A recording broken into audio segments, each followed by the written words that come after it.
O'lgish kelyaptimi yo pul ishlagish kelyaptimi? Ko'zingizga qaramaysizmi? Qoch yo'limdan. Nimaga kelding? Pul kerak bo'lib qoldimi? Akangizni eslab qopsiz? Men pul uchun kelganim yo'q.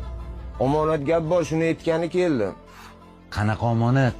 Kecha adam tushimga kirdilar. Adamni ko'mgan Go'rkovni norozi qilsiz. Akangga ayt, borib roziligini olsin deb aytdilar.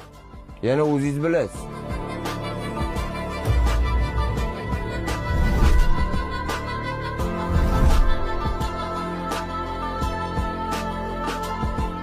O'g'limizni to'yiga ham ozgina qoldi.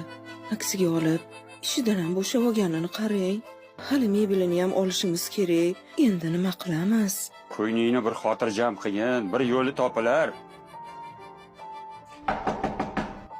Hozir. Assalomu alaykum. Va alaykum assalom.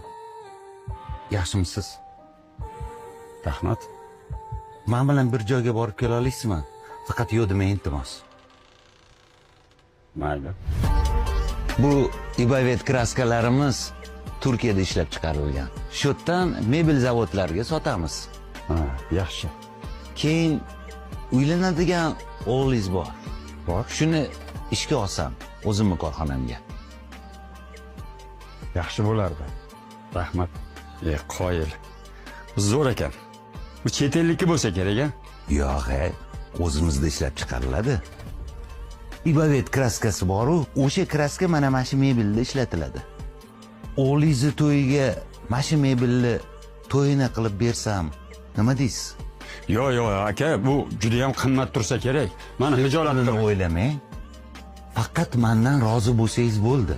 Menga shu kerak. Rahmat. Ilohi amin. Ishingizni barakatini bersin. Amin. Rahmat. Sizga ham rahmat.